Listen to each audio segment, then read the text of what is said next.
Olá, eu sou a Bianca Rocha, bem-vindo aos Próximos 50, o futuro da ferrovia. Esse é o videocast da Placer do Brasil em parceria com a Placer Tourer, Grupo Robel e Comexport. Uma cadeia de transformações e tecnologias é o caminho para uma ferrovia mais sustentável. A combinação de processos inovadores vai determinar não só a produtividade da ferrovia, mas também a sustentabilidade da sua operação. A manutenção de via tem papel fundamental nessa cadeia. Uma ferrovia bem mantida abre caminho para trens com melhor desempenho e menos consumo de energia. Isso contribui para a redução de emissões de gases poluentes. Tecnologias de medição inovadoras permitem a operação de trens mais longos, vagões com mais capacidade e locomotivas com mais eficiência energética. Para falar sobre como o setor ferroviário e a manutenção de vias estão caminhando para o futuro mais sustentável, a gente convidou Antônio Merhebe e Leonardo Valentini.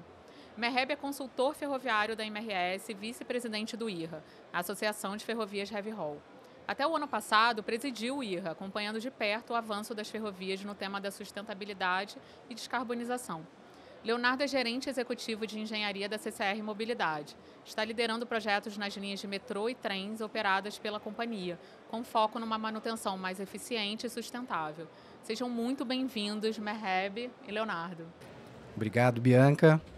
Eu queria agradecer, em primeiro lugar, aqui a Placer do Brasil por ter nos convidado. Representar a CCR aqui, fico muito honrado de estar aqui e fazer parte desse bate-papo aqui. Espero contribuir um pouco com esse diálogo interessante aqui. Obrigada, Leonardo. Bom, obrigado, Bianca, pelo convite. Como sempre, a Placer trazendo inovação para as feiras. É muito bom ter um podcast aqui com você, a gente já conhece há um tempo. Leonardo, é um prazer estar contigo aqui hoje. Estou à disposição para falar do IRRA, para falar da MRS, para falar de ferrovia, de heavy haul, para falar de ferrovia no geral. Para mim é um prazer sempre estar com vocês aí. Obrigada, Merhebe. Eu começo com você mesmo. Você falou do IRRA, né? Você presidiu o IRRA, né? No momento em que a sustentabilidade, né? Esse tema começou a ganhar força nas estratégias das ferrovias, né? O que você acha que mudou desde então, quando você ingressou no IRRA, que foi em 2020, né? Especialmente no segmento de manutenção de via? É legal. Se eu fosse dar um overview sobre tudo, assim, em poucas palavras, eu penso em fases. Até 2018, o IRRA tinha focado muito em eficiência. A gente teve 27 eventos até hoje de conferência e a gente traz para a indústria e para o setor ferroviário o que tem mais de inovador e mais de manutenção em termos de eficiência e sustentabilidade. Desde 2018, a gente vem com uma pegada muito de eficiência. E aí teve a questão Covid, aquela questão, né, 2019, 20, e aí a gente pensou em fazer no Brasil em 23 o evento. E aí eu estava com uma ideia de trazer esse tema como foco do evento no Brasil. Acho que você lembra bem. A gente fez o evento com esse título de Sustentabilidade e Inovação e eu queria trazer isso para a nossa discussão quase que diária no IRRA. A gente não só pensar em eficiência, porque eficiência, no geral, também tem sustentabilidade no entorno, mas eu queria botar ela como principal foco.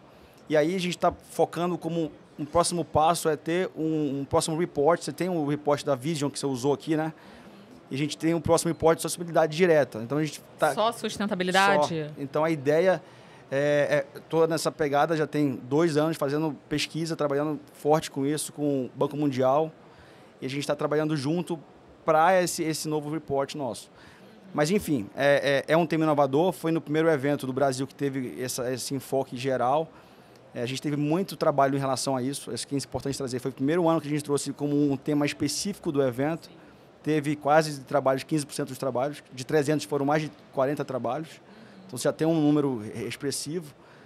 E daqui para frente, cada vez mais. Esse evento de 20 e 25, agora que é no Colorado, já vai ter o dobro de trabalho sobre o tema. Então, o dobro? Que são quantos? São 60, porque a gente está falando sobre o total da conferência. A gente foi no Brasil quase 40, 60 nesse do Colorado. A proporção é o dobro de porcentagem, mas enfim. Tá, mas o que mudou desde então com esse tema mais em pauta, né, nas ferrovias? Se você pensar que essa discussão da 2050, que é a redução de gases, tem alguns anos que foi realmente assinado, as ferrovias já participam de uma contribuição grande que é o Acordo de Paris, isso. Né? E as ferrovias já têm uma participação, porque é um transporte que, de essência, ele é muito pouco poluente. Menos de 2% das emissões de gases totais do transporte é por cada ferrovia. A gente já é eficientemente, por natureza, sustentável. Mas aí a gente vai para um lado que vai duplicar o número de transporte por ferrovia nos próximos 30 anos. Se eu vou duplicar o número de transporte e eu preciso ainda conseguir manter as metas de redução de gases, eu preciso ser mais eficiente do que 2%, porque senão eu vou duplicar. Então, esse é o ponto. Eu vejo que a gente cresceu. É muito recente essa discussão ainda sobre qual é a melhor alternativa para você poder chegar na redução final. E é bom que cada parte do planeta, se eu for comparar com os Estados Unidos, o Brasil, aqui é muito mais biodiesel, etanol, tem hidrogênio na Europa, também na Ásia. Então, cada país está contribuindo com alguma coisa, algum setor com alguma coisa, para chegar num caminho, em breve, nos próximos 5 anos, um pouco mais direcionado. E é bom que não tenha um direcionamento para todos os países fazer igual. Cada um faz o melhor que pode em cada país, depois se une isso. Mas eu vejo isso, que hoje, nos próximos 4, 5 anos, cada país está fazendo uma alternativa pensando na sua melhor condição do local. O Brasil já é um país sustentável em termos de energia, hidrelétricas, etc. Mas quando você compara com outros países, a gente está melhor em termos de matriz sustentável de energia, mas tem dois pilares, né? Um lado é a produção de energia, o consumo dela, e o que você emite de gases, porque essa é a discussão. Mas, enfim, eu vejo que a gente cresceu bastante, mas o caminho daqui para frente ele é mais íngreme a se escalar. Sim. Então, esse é o ponto. Mas, enfim. Tá. E aí eu queria perguntar aqui o Meheb falou muito do heavy haul, né? E você é do segmento de passageiros, né? Está há 7 anos na CCR Mobilidade, atuando diretamente, né, na área de manutenção, de engenharia da manutenção. Então, assim, no segmento de passageiros, Leonardo, como é que esse tema, né, da sustentabilidade tem evoluído especificamente na manutenção de via? Interessante, Bianca. A gente, na CCR, a gente assumiu compromissos agressivos nos últimos anos com relação à sustentabilidade, principalmente dentro da ferrovia, né? Nós temos aí, assumimos compromissos públicos, né? Até 2035, aí a gente precisa reduzir, zerar, essa é a meta, zerar escopo 1 e escopo 2 de emissão de gases de efeito estufa. Então, isso tem forçado a gente a buscar tecnologias e técnicas diferentes de como vinha sendo feita essa manutenção. Mas fica muito evidente para mim, nos últimos anos, a orientação a dados. A gente passou a falar muito e mais em dado.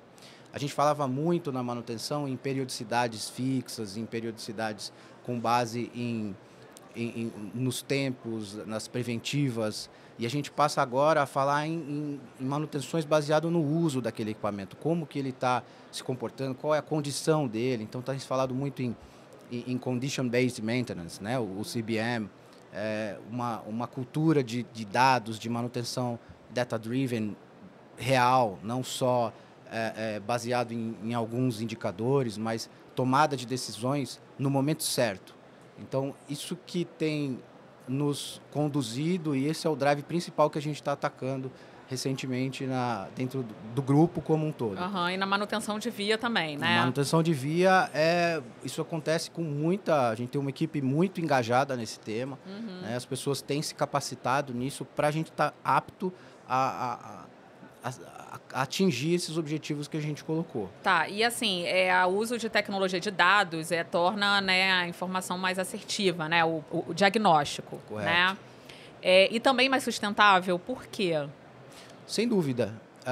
Você passa a utilizar aqueles materiais quando eles são necessários. Então, você não está desperdiçando combustíveis quando você está fazendo um esmerilhamento, quando você está fazendo uma socaria, desnecessária simplesmente porque deu tempo de você fazer aquilo.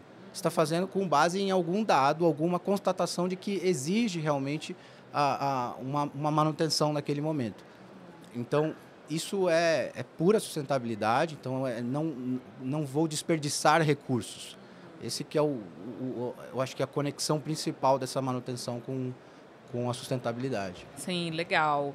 E, Meheb, a transformação da cultura pode ser tão importante quanto a transformação tecnológica, né? Falando de tecnologia e digital. Você acha que nas ferrovias brasileiras está havendo aí uma mudança de cultura nos processos de manutenção de via? Assim, a Ana falou muito bem sobre o quando e como usar os dados, isso é muito importante, né? A gente não consegue gerenciar o que a gente não mede. Essa é uma coisa muito importante. Então, quando você consegue medir usar a informação, usar os dados para transformar a informação e conseguir fazer ação na manutenção, em tempo correto, você economiza ativo, você economiza consumo de material. E a nossa discussão é manutenção, então você precisa consumir menos, se socar menos, mas fazer com eficiência, com cada vez melhor eficiência, as socarias, as limpezas de lastro, serviço de manutenção no geral, no tempo certo, levar o ativo até quando ele é rentavelmente eficiente e funcional para uma operação, é o ponto-chave. Uhum. Mas de economia de custos e também para o meio ambiente, né? Se você usa menos recursos, se você troca menos o equipamento, os materiais, você vai precisar menos consumir e produzir menos materiais. Isso é importante, é um ponto importante. Então, usar a informação que vem dos dados que a gente falou em medição, a gente fala IoT, né, Big Data, na MRS é um ponto claro sobre isso que eu trago para a gente discutir aqui, porque a gente tinha sistema de medição de geometria por muitos anos. Só que a gente usava apenas dos dados, apenas 5%, 10%. Isso eu estou falando em 2014, não faz muito tempo. E aí a gente falou, vamos utilizar sistemas autônomos de medição, mudar a forma de medir. Eu falei, antes da gente mudar a forma de medir, pegar mais informação, mais dados, vamos fazer a aprendizagem que a gente tem hoje, mudar a cultura de como usar isso, que não é a cultura só da gerência de engenharia ou da gerência de manutenção, é do pessoal do campo também, aquele pessoa que está lá fazendo a manutenção no dia a dia, que ele vai ajudar a gente a fazer essa gestão da manutenção dos dados. Vamos fazer um trabalho que a gente mude a cultura do pessoal, a gente pega os processos de manutenção e a gente linke eles para que a gente use melhor essa informação, e aí eu tenho um plano de ação eficiente. Então, são fases. Então, a gente tem que comprar equipamentos novos, gastar, investir com novos equipamentos. A gente mudou a cultura, adaptou processos, melhorou os processos. E aí, sim, com as pessoas funcionando, processos linkados, organizados, a manutenção vem com novos equipamentos. Então, esse é o processo completo que a gente usou. Hoje, a gente tem 18 vezes mais dados que a gente tinha naquela época e usa quase 100% dos dados. Uhum. Então, você vê que eu usava 5... Isso na MRS? MRS. Tá. É um caso prático, né? Eu usava 5% do que eu tinha em 2014, que era muito... Eu tenho 18 vezes mais e uso 95% hoje. Então, se eu multiplicar isso pela quantidade, dá, sei lá, várias vezes aí. Eu quero dizer que, como você falou muito bem, não é só novos equipamentos, mas como você usa a informação e como você faz esse processo linkar com a manutenção. Exatamente. Eu percebo que tem, assim, uma ansiedade muito grande. Nos últimos anos, dá pra gente medir isso, dá pra gente medir aquilo, vamos pegar essa informação. O céu é o infinito, né? O céu é o limite, desculpa. Medição, você pode... O céu é o limite e todo mundo tem essa ânsia por medir. Uhum. Mas a parte que vem depois, que é de tratar o que você mediu, é a parte mais complicada. Então, é ali que você precisa ter engenharia, análise pesada e o que é pior, os resultados não são imediatos. Então, é isso que gera um pouco de frustração. De repente, você tem dados, uma massa de dados gigantesca e você tem que tratar, organizar, estruturar esses dados. Então, é um trabalho que precisa... A cultura realmente precisa estar... Tem que ter uma expectativa muito alinhada sobre o que aqueles dados podem te oferecer.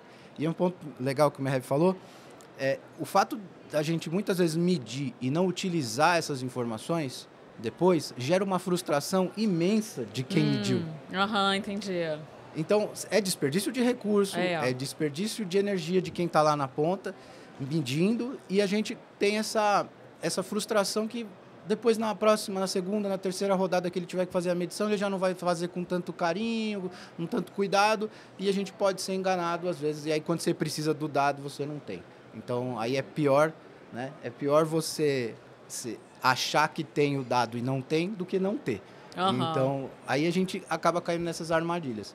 Então, a cultura vamos dizer, eu acho que é uma base de você ter uma manutenção orientada realmente a dados e em busca de sustentabilidade. E esses dados que vocês falam, eles vêm dos equipamentos de manutenção, vêm de que tecnologias ali da manutenção de via que é possível hoje ter? Vamos levar um pouco mais para a manutenção de via. Essa é uma pergunta muito boa, que eu uso a plástica como referência.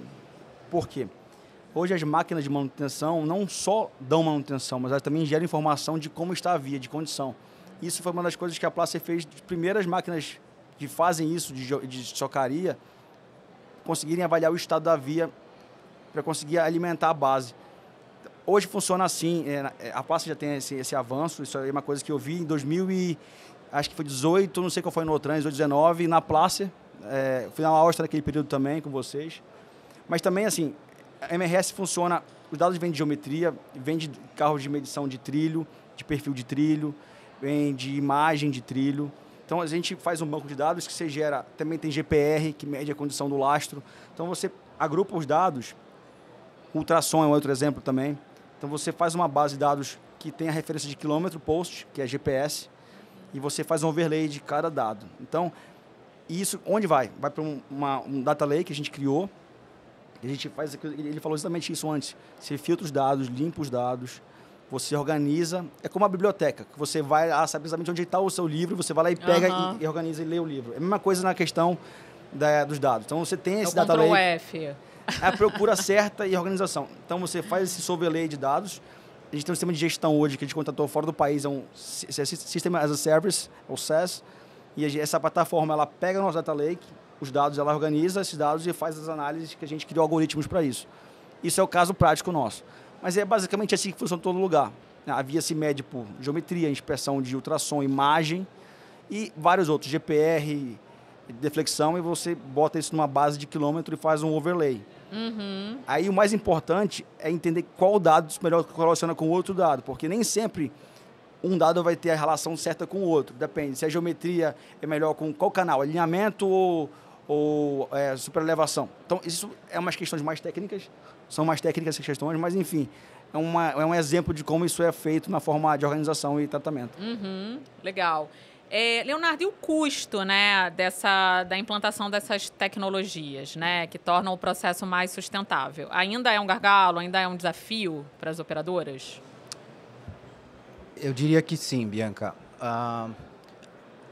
O custo, principalmente quando a gente fala do Brasil, em função da nossa moeda, quando a gente fala de importação desses equipamentos, em função dessa dificuldade da gente não ter uma moeda forte hoje, isso tem causado dificuldades, né? Então, o que acontece é que quando a gente pega um equipamento, ele vem com uma carga tributária tão grande que muitas vezes inviabiliza a gente trazer aquele equipamento para fazer uma medição, para fazer evoluir um processo e deixar ele mais sofisticado, mais tecnológico. Então, a gente lá na CCR, na companhia, a gente tem feito um estudo muito amplo sobre essas tecnologias, o que é possível de se trazer, né? E a gente tem buscado parcerias também com as empresas do mercado mais estruturadas, para a gente eventualmente desenvolver alguma coisa juntos, trazer algum módulo de algum equipamento para a gente usar, vamos dizer, um microserviço daquela solução e plugar nas nossas soluções já legadas. Então, a gente tem utilizado algumas estratégias para tentar viabilizar mais esses projetos, né? Que esses projetos, eles estão... a gente tem as metas de sustentabilidade, então eles contribuem muito para isso, né? Mas eles também têm que gerar eficiência para a nossa operação, né? Sim, nós somos uma empresa que busca eficiência e então é importante também que a gente tenha esse viés quando a gente está analisando um equipamento, uma solução, uma tecnologia, que ele tem que vir para agregar valor para o negócio. E, Merheb, você falou um pouquinho, né, sobre essa questão da mudança da cultura, né, que a transformação ela não se dá apenas com a compra do equipamento e tal. Mas você não falou, assim, eu queria saber com você como é que está em que estágio as ferrovias estão nesse sentido, as ferrovias heavy haul aqui no Brasil. Em termos de maturidade, eu vou te ser muito sincero, a gente não perde nada para nem o melhor heavy haul do mundo. Eu vejo a Rumo com sistemas de medição, sistemas de controle. Eu vejo a MRS também evoluiu muito. A Vale é outro exemplo. Quando a gente fala de sistemas de heavy haul, o nosso país tem um dos melhores do mundo. É porque a gente não costuma se comparar tanto e aí fora. Eu tive a chance de conhecer todos os sistemas de heavy haul do mundo. Todos. Né? Austrália, Índia, China. Então, assim, Estados Unidos, África do Sul, Suécia, Noruega. Eu fico pensando quanto a gente é tão bom quanto eles e às vezes a gente é melhor em muita coisa. É claro que tem coisas que cada país tem uma particularidade. É porque não tem certo ou errado. A questão é que quando a gente faz o benchmark nosso do heavy haul, a gente compara cada país com um outro país. a gente diz que não é o certo ou errado, mas é realmente quem está melhor nessa questão, naquela outra, a gente até usa a referência para fazer o nosso melhorar. Então eu não vejo a gente nenhum ponto atrás, a gente tem os melhores práticas de medição, de manutenção. Você falou um ponto importante, a nossa diferença cambial às vezes atrapalha a gente bastante. O Brasil, nos últimos, vamos falar, 20 anos, ele evoluiu numa condição de... Eu estava num painel com o Davi Barreto esses dias e ele foi muito bem nessa parte de falar que a segurança do Brasil é outra em termos de ferrovia. Se você comparar em 20 anos atrás com hoje, no sistema de concessões, etc., a gente hoje é até melhor que muitos países em segurança de ferrovia no geral. Então, assim, eu não vejo a gente atrás de ninguém, eu vejo as ferrovias nossas com cada vez mais medições. A CCR é um exemplo, tem as melhores práticas de manutenção. Conheço o time de vocês têm equipamentos modernos e cada vez mais antenados com o que está saindo de moderno. E é bom ter essa conversa, porque a gente vê que eles têm um objetivo específico, a maturidade dos projetos. Você não vai ter nada que não seja fora da necessidade, mas usando a melhor prática e maturidade. Então, é isso, sabe? Essa pergunta que você me fez sobre como a gente está, acho que a gente está muito bem. Uhum. Uma boa frota também para isso? A frota a gente está modernizando muito. A frota de manutenção de via, ela melhorou muito nos últimos 10 anos. Eu falo vagão, locomotiva, nos últimos 20 mudou a condição. Mudou, E manutenção de via nos últimos 10. A gente já está competindo um pouco para crescer, mas eu acho que todo mundo entendeu que é preciso ainda mais disso. Uhum. Acho que os próximos 5 serão muito promissores. Esse é meu grande ponto na manutenção de via, tá? sim, no legal. Brasil. Na manutenção nos próximos anos. Nos próximos anos, no Brasil especificamente. Mas por quê? Por causa do cenário? A gente está hoje, você vê a feira hoje, pega a feira há 5 anos atrás, 10 anos atrás, o mercado está bem mais pulsante. Mais maduro também. Também, isso. Tá. Sim, legal. E, Leonardo, eu vi a relação de equipamentos, né, de manutenção de via das linhas que são operadas pela CCR. Né, a gente tem linhas de metrô e linhas de trem. Tem muitos equipamentos de médio porte, né, inclusive da Robel, aqui. E aí eu queria saber qual é a estratégia. Você tem uma estratégia de aquisição aí que tem relação com a sustentabilidade, né? Porque são máquinas de médio porte que normalmente são elétricas, né? Não consomem tanto combustível. E quais são as necessidades também no segmento de passageiros? Eu sei que é diferente, né, do segmento de carga. Então, fala um pouco para a gente sobre isso. Os equipamentos de médio porte, para características das nossas operações, que a gente tem linhas, vamos dizer, linhas curtas quando a gente compara com heavy haul. Então, não faz sentido eu ter um equipamento gigante, com altíssima produtividade, para atender uma linha de 11 quilômetros, 12, 17 quilômetros, que é o caso da linha 5, né? Então, nesse caso, eu ter equipamentos de médio porte, mais ágeis, me ajudam, né? E o que a gente tem feito quando possível, a gente tem migrado para soluções elétricas, porque são notadamente mais sustentáveis. Uhum. Então, como comentei até, a gente tem compromisso de zerar a emissão de gases primários até 2035, né? Do escopo 1 e 2. Então, isso tem nos forçado a conduzir esses estudos de trazer essas soluções mais eficientes. A gente tem hoje já declarado uma parceria, né? A gente tem investido forte em autoprodução de energia. Então, hoje, 100% da energia solar, né? Que a gente tem Conta uma parceria com a gente tem uma parceria com uma empresa, a gente está investindo nesse modal da gente produzir em outros lugares, né, remotos, usando o sistema, a rede básica interligada.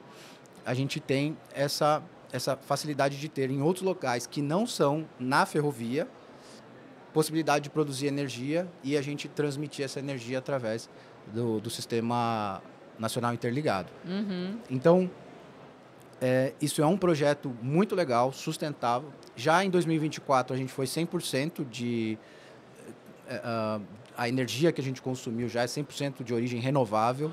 Então, a gente tem se esforçado bastante nesse sentido.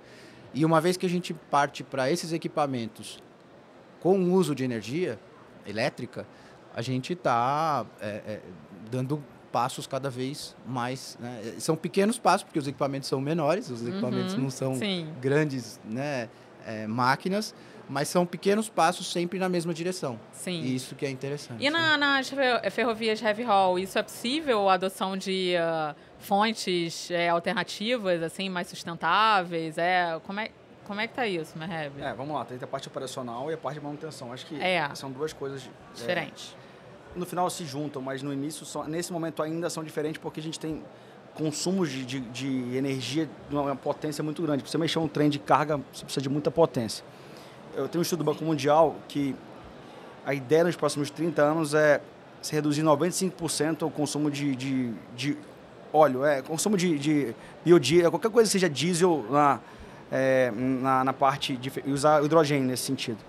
Hoje as heavy hauls ainda não estão evoluindo para ela produzir energia específica, ela usa do país.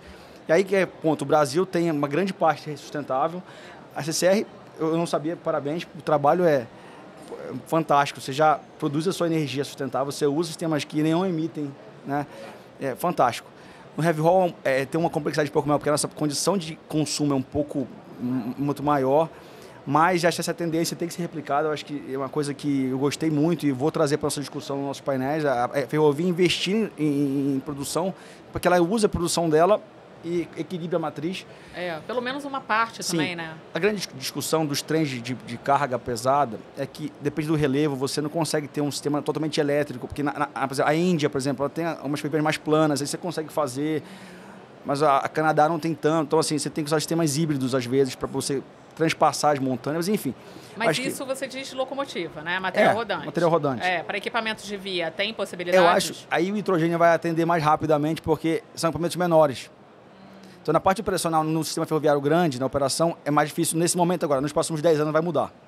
Mas na manutenção de via, eu acho que isso vai acontecer mais rápido, porque são menores máquinas, a capacidade de potência é menor em relação aos trens, eu acho que vai ser mais fácil. Eu não digo que vai ser 100% elétrico em todas as máquinas de manutenção de via nos próximos 10 anos, mas grande parte vai dar para fazer. As manuais, com certeza, vai ser. Sim, já são, né? É esse que está o ponto. Precisa no Brasil crescer mais ainda. Mas a gente não mudou todas as máquinas, a gente precisa cada vez mais. Sim, né? A Robel tem, por exemplo, mas nem todo mundo está usando as máquinas ainda. Então, esse é o ponto. Mas, enfim. Sim, mas nos equipamentos de via de grande porte, qual o desafio para implementar isso? Eu estava na Austrália ano passado e aí a gente estava discutindo uma questão sobre como é que vai mudar o heavy haul para o uso de hidrogênio ou máquinas totalmente elétricas e bateria.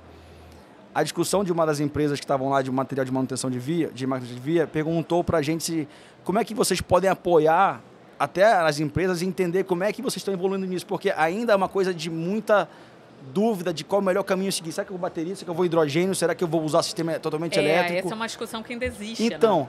Mas é esse ponto hoje que eu vejo que as máquinas de manutenção de via, as empresas como a Placer, etc., vão acabar usando o que as ferrovias de passageiro estão fazendo, o heavy haul está começando a fazer como tecnologia.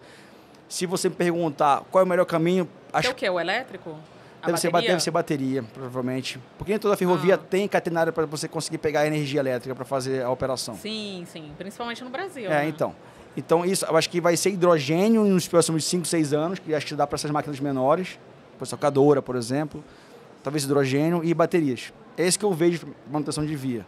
Sim. Só que eu ainda não sei especificamente como é que está cada fabricante, mas eu vejo movimentações, tanto de Placer quanto das empresas no mundo, sobre esse sentido. Eu vejo várias empresas já com áreas específicas pensando em como mudar a forma de consumir, a forma de emitir CO2. Consumir energia e emitir CO2. E você acha que é esse caminho também, Leonardo, do elétrico, a gente tem visto bastante equipamento já sendo aprimorado para essa operação com baterias. Né? Nosso ambiente ele é 100% eletrificado, né, pela característica do modal, mas a gente tem visto que para esses equipamentos de médio porte, os elétricos eles se adequam melhor ao nosso ambiente, né? Até porque eu preciso desligar o sistema de energia para poder atuar, enfim. Agora é interessante que a gente tem visto já outras tecnologias para propulsão de material rodante. Então, isso também, a gente já está estudando o hidrogênio para a propulsão de material rodante. VLT. Para passageiros, super, né? Exatamente. Na Alemanha já tem. Já. Mas para trens de passageiros também, porque eu vejo VLT, né? VLT. Não, se bem que trens também tem na Alemanha, mas isso, vocês acreditam nisso? Sim, acreditamos. É claro que exige todo um investimento e uma política sobre toda a cadeia de produção do hidrogênio. Porque tem que ter uma infraestrutura que a gente ainda não tem, né? Exatamente. Mas tem umas soluções muito interessantes já, que estão sendo testadas na Coreia, na Europa, para produção compartimentada por meio de containers. Então, tem soluções já, vamos dizer assim, chave na mão para a gente começar a produzir hidrogênio, sabe? A gente vai precisar agora investir um pouco mais na política de como trabalhar com esse hidrogênio, normas, né? Tem toda uma questão aí por trás. Verdade. Mas sem dúvida, assim, é um tema que a gente está postando bastante. Sim, tá prestando atenção, né, de perto. E assim, o Meheb, ele fala uma coisa importante, que é fundamental também, que não é só a sustentabilidade, que você, quando você fala de sustentabilidade na ferrovia, você não fala só do meio ambiente, né, e da descarbonização, você também fala sobre o papel social da ferrovia, né? E aí, assim, eu queria saber como é que isso é percebido ali pela CCR, né? Porque como é uma empresa do segmento de passageiros, né, transporta pessoas, eu quero saber como é que isso é elaborado ali dentro, né? Afinal de contas, a ferrovia ela faz parte de uma comunidade ali, né? Sem dúvida. Bom, a CCR ela olha para esse tema com muito cuidado e muito carinho. A gente tem o Instituto CCR. O Instituto ele é responsável por fazer todos esses projetos com o entorno das ferrovias. Então, dos próximos anos, a gente tem uma meta de investir 750 milhões de reais em projetos sociais. Então, a gente está inserido, né, e hoje, infelizmente, a ferrovia de passageiros ela ainda não tem o porte que a gente gostaria, então ela a população mais carente depende muito do transporte público, né, o transporte de ferrovia. Então a gente está muito inserido nessas comunidades, nessas regiões, e a gente tem olhado isso com muito cuidado. A gente tem todas as áreas de sustentabilidade ali, parceria com a comunidade, e o Instituto ele tem sido muito tem sido fundamental CCR, né? nesse trabalho que a gente tem feito. Eles organizam isso, organizam os projetos, né? E a gente tem tido resultados muito legais, excelentes, são inspiradores os resultados. Que legal. E o Meheb, como é que a gente faz para esse compromisso social da ferrovia ser mais percebido, né? Valorizado, divulgado, enfim, replicado? Fala um pouquinho sobre isso, porque você é um tema que eu até filosofo às vezes sobre isso. Pode filosofar. Porque no Brasil a gente ainda tem essa dúvida, ou acha que a ferrovia está distante do passageiro. A gente precisa cada vez mais fazer como a CCR está fazendo. O exemplo aqui do meu lado é o exemplo melhor. Você está pegando vários insights. Eu estou aprendendo tanto aqui. Porque ele está muito na bolha do heavy haul. Mas é uma coisa que eu tento procurar e ler sobre passageiro, porque, como eu falei no artigo que a gente publicou com vocês, aspecto social ferroviário, o mundo todo, você vai na China, você vai na Europa, você vai nos Estados Unidos, que está começando a melhorar isso agora. Eles entenderam que precisa ter, acho que essa discussão está muito na América, mas você vai na Europa, você vai em países que realmente a população usa o trem, a gente percebe, você sabe muito bem. Não, e linhas são de passageiros e carga ao mesmo tempo. Tem um desafio, porque como você consegue a manutenção de cada um, que é o nosso desafio, mas assim, o aspecto socioeconômico vai muito além daquela discussão de viabilidade no papel. Você mexe com o entorno, você cria cidades mais conectadas. São Paulo, por exemplo, está fazendo agora o TIC, certeza absoluta que o Estado vai crescer no entorno daquilo, vai ter uma contribuição muito além do que se bota no papel, que é impossível você pensar só na viabilidade financeira para uma linha de passageiro. Tem que ter o subsídio governamental, mas porque isso vai além da questão do papel ferroviário, do dinheiro naquela conta ali. É para a sociedade. É desenvolvimento social. Você vai ter uma opção de transporte muito mais, às vezes, rápido. Você vai pegar um metrô, você vai pegar um trem que vai de Berlim a Amsterdã. Você chega na estação 10 minutos antes, você pega o trem e vai embora. Você tira aquele tempo de espera em aeroporto, sabe? É isso, é sobre isso que é a ferrovia, é a facilidade de deslocamento. Você cai no centro da cidade, você não precisa ir para uma zona longe que o aeroporto vai te deslocar, porque tem que ter áreas mais abertas. Você vai deixar a pessoa... A ferrovia, desde sempre, é o transporte que move pessoas na Europa, sabe? A China viu isso, a China construiu mais ferrovias nos últimos 10 anos de passageiro do que o Brasil tem ferrovias totais. Sim. Então, mais de high speed, vou falar assim. Então, construiu mais de 30 mil km de high speed em 10 anos do que o Brasil tem toda a ferrovia. Assim, acho que o país, a gente tem essa dúvida no Brasil, será que o nosso projeto social ferroviário é importante? Sem dúvida. A gente tem que olhar para fora. É um caminho longo a perseguir.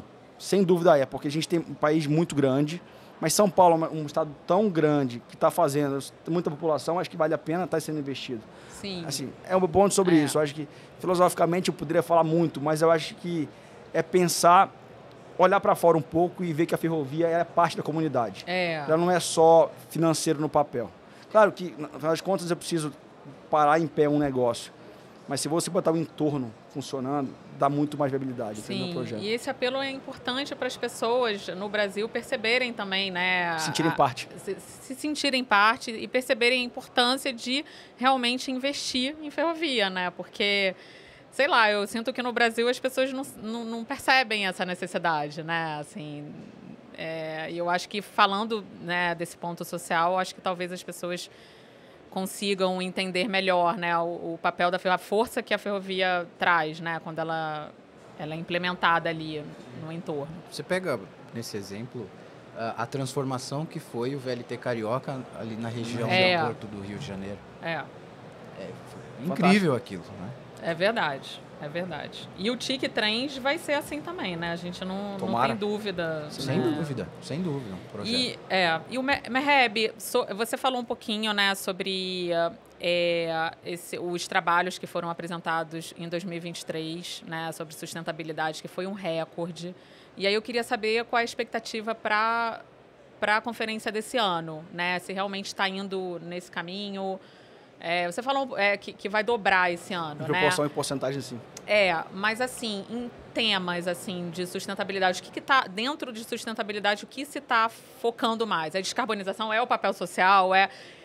Né, como é que esses temas foram inseridos nas discussões? Muito bom. Esse ano a conferência do IRA vai ser em Colorado em novembro, 17 de novembro até 21. Ela tem o Heavy Haul e tem o WCRR, que é mais de passageiro e light freight. E eu peguei para dar uma olhada nos trabalhos, a gente tem do lado do Heavy Haul muito sobre a parte operacional, o que vai ser usado de energia para mover o trem. E de passageiro, ele tem de tudo, sabe? Acho que esse evento desse ano... tem passageiros também? Porque esse ano vai ser um evento híbrido, a gente vai ter o Heavy Haul junto e passageiro junto. Tá. Então, eu acho que até faço o convite aqui ao time do CCR para visitar, para participar, depois a gente conversa. Mas eu vejo, o trabalho que a gente vai ter mais de 50 trabalhos só no Heavy Haul, né? E mais de 30 ou 40 só sobre passageiro. Porque, é uma discussão que a gente teve muito sobre isso. A gente vai abrir painéis só sobre isso na conferência. Vai ter painéis dos dois juntos, Heavy Haul e passageiro, porque a gente quer entender o transporte de ferrovia, não só de um lado e do outro. A gente quer fazer essa discussão. Hoje é um exemplo de uma discussão carga-passageiro. Então, esse exemplo, a gente vai olhar para o Heavy Haul. Que legal. Talvez não foi intencional aqui, não sei, mas... Não foi. Eu estou sabendo agora que o IRA vai trazer isso. Mas assim, a gente... Intencional sempre foi do evento em si, mas hoje casou essa mesma condição que o IRA vai fazer, o WCRR, passageiro e Heavy Haul. Mas enfim, eu acho que você perguntou sobre trabalhos. A gente vai ter o dobro no IRA, em proporção e em porcentagem, e vai ter esse lado do passageiro. Mas a gente está muito discutindo ainda na parte de como mover o trem. Tá? Como mover o trem. Então está muito focado em material rodante. Ainda material rodante. Locomotivas, atração. Locomotiva, atração. Entendi.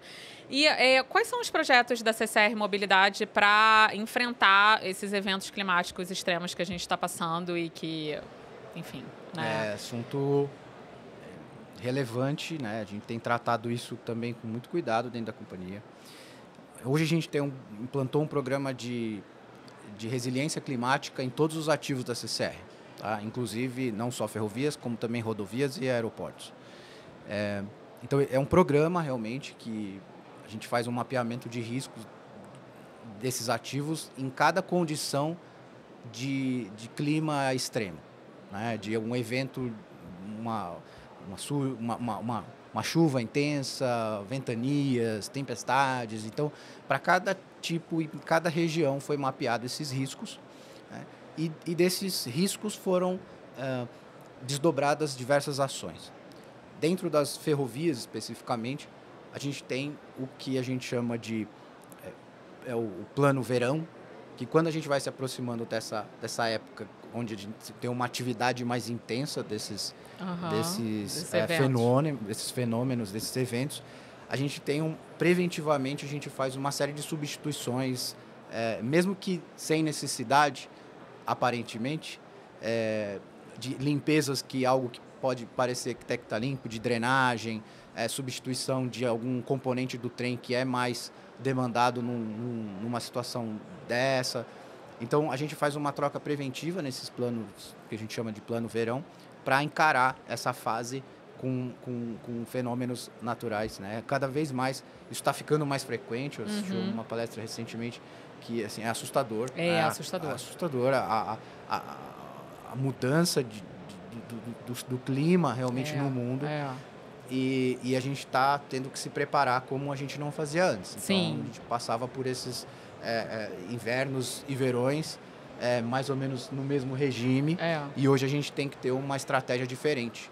A gente tem para evento, para quando você chega na fase agora de inverno que a gente está se aproximando, eu tenho fenômenos, né, principalmente aqui ondas na região de São Paulo, ondas de calor com frio temporais, intenso à frio, noite, aquela amplitude térmica monstruosa. E até um projeto muito interessante, você perguntou dos projetos, foi um que a gente até deu bastante mídia, pintura de trilhos, que a gente fez agora. Eu ia te perguntar isso. Então, foi um projeto que, assim, o nosso time falou, poxa, vamos tentar reduzir de alguma forma a absorção de calor dos trilhos, né? A gente estava tendo muita flambagem. Muita flambagem? Muita flambagem. E é uma falha complicada, uma falha que pode causar risco. Então, como é que a gente mitiga isso? E a gente pesquisou, fez testes, e a gente observou, em alguns casos, redução de 8 graus na temperatura dos trilhos, quando a gente coloca Vocês pintaram de branco, né? Uma pintura de branco ali na alma e no patim, né? Então, a gente fez o teste do conceito, funcionou. E diminuiu o número de ocorrências? Diminuiu muito. Diminuiu em torno de 60% o número de flambagens. Nossa. De um verão para o outro, né? A gente, comparativamente do verão passado para esse verão. Isso porque a gente não conseguiu a tempo, o tempo pintar todos a extensão que a gente gostaria. Mas a gente teve que desenvolver uma máquina. Isso foi nas linhas 8 e 9? As linhas 8 e 9, que é onde a gente tem lastro, né? A gente tem ferrovia a céu aberto. Sim, sim. Nas outras eu tenho túnel mesclado. Né? E até a característica da própria via, que eu tenho muita jique, né? Isso favorece essa condição. Então, agora a gente vai ter esse ano agora para fazer essa pintura. E no próximo ano a gente espera ainda ter resultados melhores, né? Quando a gente está se aproximando agora do inverno, a gente tem o fenômeno contrário. Agora a gente tem as retrações e a gente tem possíveis fraturas, né? Em função da amplitude térmica que a gente tem aqui em São Paulo. Mas a última coisa que eu quero perguntar sobre isso é... Ondas de calor também trazem chuvas... Intensas, né? E aí também isso afeta ali a manutenção, os trilhos e tudo. Muito. E como é que vocês estão lidando com esse evento específico? Muito. Esse programa que a gente faz, o Plano Verão, a gente tem ações de todos os sistemas de manutenção ali. Então, o principal deles é a parte de drenagem. Então, a gente tem que estar com a drenagem muito assim, confiável, a gente tem que ela tem que estar funcionando. A gente tem muito talude, né? Então, a gente tem um sistema de monitoramento de estruturas que a gente monitora esses taludes. Então, tem notas, ciclicidade, norma técnica, né? E essas ações elas são acompanhadas com muito rigor ali, que a segurança da operação depende disso, né? Sim. E no Heavy Haul, tem já preocupação com isso? Nas ferrovias Heavy Haul? Merreb? Eu estou na Merreb tem 11 anos. A cada ano a gente vem sentindo, a cada verão, um nível de chuvas, eu não digo maiores, mas elas concentram em partes específicas, e aí uma ferrovia que tem mais de 4.500 cortes e aterros. Você começa a contar os ativos de obra de arte, 600 pontes, ponte de 100 anos de idade, feito por Dom Pedro II, tem ponte mais da época do Pedro II ainda. Aí você começa a botar nessa conta no papel ativos de infra. O tipo de infra trabalha incansavelmente na época de chuva para manter a ferrovia funcional. E a gente passa por eventos assim, cada vez mais inesperados. Eu vejo que cada ano, dos últimos 11 anos, vem cada ano sendo mais desafiador. Mas a cada ano eu vejo nossos times se preparando cada vez melhor. Acho que a gente inova e melhora quando a gente é desafiado. Sempre assim. E eu vejo nosso time de infra cada ano se superando, e a gente busca benchmark fora do país. Nosso time vai fora, estuda. Eu estive no Japão ano passado e tive a chance de conhecer o Centro de Pesquisa Ferroviária, o Centro de Pesquisa e de Análise Climática para ferrovia. Quer dizer, eles conseguem prever eventos para tirar pessoas do trem de passageiros. Você consegue prever eventos para reduzir a parte operacional e de interferência. Então, a gente também tem que usar o que tem de melhor em países que já sofrem com isso há muitos anos. Então, eu tive a chance de fora, a gente está fazendo algum benchmark para isso. Mas, enfim, cada ano, sim, Bianca, a gente vem sofrendo. O exemplo de vocês é muito bom. E flambagem também acontece no verão intenso, assim? O que acontece na de heavy haul acontece lá e acontece aqui. Às vezes em quantidades e degradação um pouco mais rápido aqui, porque passa mais peso por eixo. A flambagem dos últimos 3 ou 4 anos mudou muito em época do ano, em quantidade também. A gente tem 2 vezes mais eventos que o ano passado também. Caramba! Mas também tem muito a ver com como eu trato e o momento que eu trato a manutenção. Por exemplo, isso é prático. Eu fazia manutenção de limpeza de lastro, etc. Limpeza de lastro, troca de dormente, que é que você mexe muito na via. Sempre fazia muito na época que o trem não passava tanto, que é a parte de chuva. E quando a gente não tem a operação da mina, que tem menos minério, a gente fazia muito mais manutenção na época que o trem estava de baixa. É normal. Quem tem que passar é o trem. Quando ele não passa, a gente faz manutenção. Só que essa época é que mais tem calor. Se você mexe na via quando tem muito calor, a linha flamba, porque perde, que é o básico, né? E aí suporte. E aí você não consegue nem usar os equipamentos de manutenção. Esse é o ponto. Então, a gente tem que se adaptar agora e mover a manutenção para períodos que não interfiram tanto quando tem calor. Então, a gente se adapta. Um exemplo prático de como trabalhar numa via que tem muito calor. Arábia Saudita, Oriente Médio. Sim. Eles começam a trabalhar de manhã cedo, assim, até antes do sol nascer. E acabam até antes do meio-dia, porque está muito quente. Antes do sol esquentar muito. Então, assim, adaptação. A gente tem que, na verdade, o que a gente tem que fazer agora como ferrovia é se adaptar ao modelo que a gente está vivendo. O que a gente passou nos últimos anos não nos levará daqui para frente. Tem que se adaptar e inovar. É verdade. É o que a gente tem que fazer. Vocês estão fazendo um exemplo prático. Mas é isso. Acho que a cada ano vai ser mais desafiador. E a gente não vai zerar emissões em 2 anos. São 30 anos. E até o mundo se reequilibrar sobre isso, aí, gente, são mais 100 anos. Talvez eu não esteja aqui para falar, mas eu quero contribuir com isso daqui para frente. Entendeu? Legal. Meu papel é esse. Passar para a próxima geração é ser um bom antecessor, para que os próximos possam usar o que eu fiz de alguma coisa importante. É um objetivo de vida meu, entendeu? Que legal, Meheb. E assim, falando em contribuição, né, o documento The Heavy Haul Vision 2030, né, que vocês lançaram no IRA em 2023, inspirou o nosso programa, né? Eu peguei 4 pontos que você tinha me dito que são importantes para a ferrovia, para as ferrovias brasileiras nos próximos anos. Então, a gente pegou esses 4 pontos para discutir com os clientes, com os operadores, né, das ferrovias, e é muito legal isso. E eu queria saber como esses pontos citados lá nesse documento, como é que eles estão pautando as discussões no setor ferroviário brasileiro. Legal. Esse documento nasceu em 2018. Ele começou a ser feito na Suécia e Noruega, quando o nosso grupo não era nem do IRA. Eles se reuniram, né, todas as ferrovias do Heavy Haul lá para discutir isso. Eu tive o prazer e a honra de lançar no Brasil essa visão. Claro, eu ajudei alguma parte final do documento, mas é um sonho nosso que nasceu no Brasil. Nasceu lá em 2018, mas realmente ele nasceu, né, a gente publicou no Brasil. Eu fico feliz por ter contribuído com alguma coisa disso, porque é realmente um documento que nos mostra como vai ser o nosso futuro, pautado nessa discussão que a gente acabou de falar sobre possibilidade. Fico feliz de vocês conseguirem usar e montar esse momento aqui de discussão sobre isso. Eu fico feliz. E a gente, no Heavy Haul no Brasil,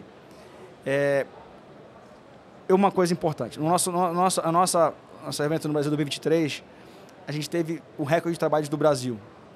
E eu ouvi de cada um dos participantes do nosso Heavy Hall, de representantes, que não esperavam e não imaginavam que o Brasil era tão bom. E isso me deixou muito feliz, porque a gente mostra que a gente faz como eu falei no início da nossa discussão, faz o nosso trabalho muito bem. A gente tem pauta sobre isso, a MRS usa também, a gente trabalha pautada nessa visão. Claro que você não vai usar toda a parte do documento, porque o documento ele é muito amplo, mas muito do que a MRS já faz, já está lá.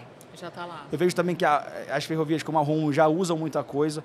Claro que cada empresa, né, precisa ter uma meta de médio, curto e longo prazo. Né? Você não consegue usar tudo no curto prazo. Mas eu espero que as empresas brasileiras usem o documento como uma referência, não como uma coisa fechada, assim, eu quero chegar ali. Eu vejo o documento na mão de muita gente da parte de engenharia de rodante, lendo o documento. Que legal. E aí me perguntam, eu fico muito feliz de ver isso, porque a gente usa, o brasileiro usa muito a referência do IRRA como, vou falar assim da parte nossa, né? Os livros do IRRA são 4 publicações, com mais de 20 anos de publicações, a gente tem 4 edições.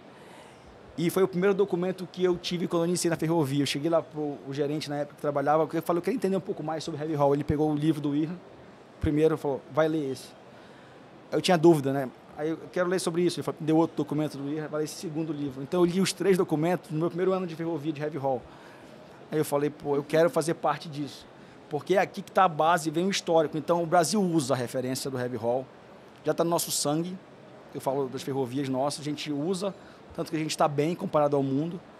E a visão é mais um documento que a gente vai usar como um documento de cabeceira. Né? Legal. É isso. Tá bom. Eu quero agradecer a vocês, né, pela participação, pela disponibilidade em participar aqui do nosso programa, discutir isso. Acho que não podia faltar o Merheb, né, que foi, né, um dos pensadores desse documento que inspirou o nosso programa, e também nosso representante aqui do segmento de passageiros, né, da CCR, que é uma operadora importante, né, que opera muitas linhas, foi pioneira aí na operação privada de linhas, né, metroferroviárias. Então, quero agradecer muito vocês. E, assim, para finalizar, a gente pede sempre aos convidados... como a gente está usando, né, o mote dos próximos 50, né, o futuro da ferrovia. Esse é o mote do nosso programa. A gente pede para os nossos convidados para falarem um pouco sobre como imaginam os próximos 50 anos da ferrovia.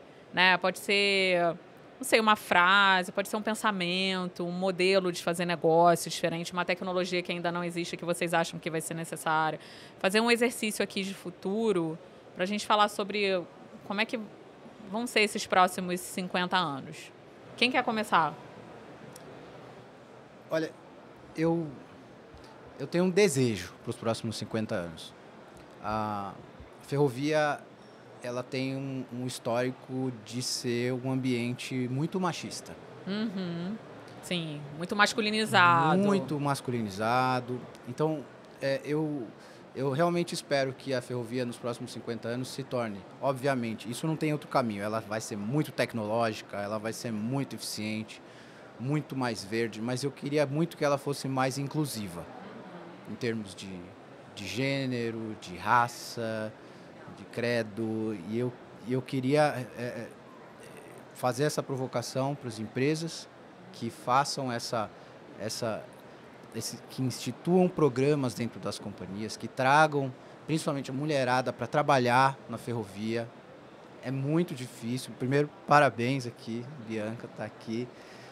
A gente tem vários programas hoje dentro da CCR. A gente tenta e vem fazendo esse movimento muito forte para a gente construir uma base de pessoas que ajudem a construir o futuro da ferrovia no Brasil. Eu realmente acredito. Eu acho que não tem outra opção para desenvolvimento no Brasil se não for para ferrovia, pela ferrovia, tanto para transporte de passageiros como para transporte de carga. Verdade. Então, fica essa minha reflexão, meu pedido para as empresas. É ótimo ponto, muito bom ponto abordado. Gostei. Muito bom mesmo.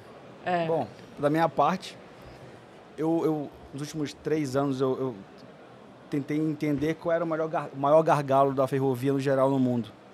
Porque, assim, a gente fala de tecnologia, a gente fala de inovação, e aí a gente fica, às vezes, distante das pessoas. As pessoas são os principais ativos das ferrovias. Sem as pessoas, não existe o trem passando, não existe...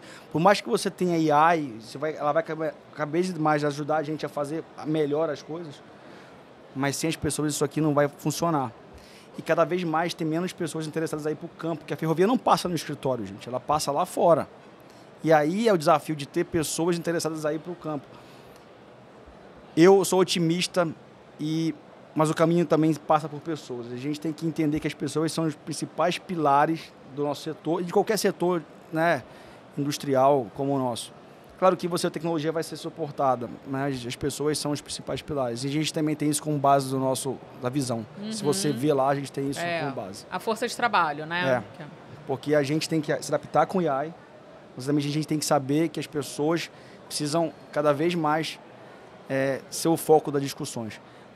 O que o Leonardo falou, assim, complementar, eu complemento essa discussão, fico feliz de a gente ver mais mulheres hoje nas ferrovias, ver pessoas de todos os níveis de cargos também discutindo isso. Eu vejo que é inclusiva a ferrovia, tem que ser cada vez mais, mas é inclusiva também, a gente precisa ter mais pessoas pensando diferente. Quando você tem pessoas pensando diferente, você chega mais fácil no objetivo final, porque você já consegue reduzir muita discussão no grupo próprio de trabalho. Então, inclusão é importante para todos os níveis funcionais de trabalho, mas eu falo no geral, pessoas. Eu acho que a gente tem que investir nas pessoas. E não esquecer que não existe nada de tecnologia se a gente não estiver por trás supervisionando. É isso. Meu recado final é que a gente pense nas pessoas e invista em melhorar a condição do ser humano, sabe? É isso.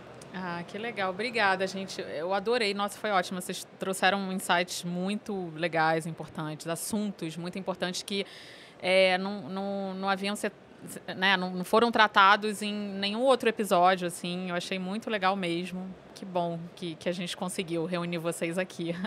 Obrigada. E é isso. A gente se vê em uma outra oportunidade. Obrigada mesmo. Gostei disso aqui.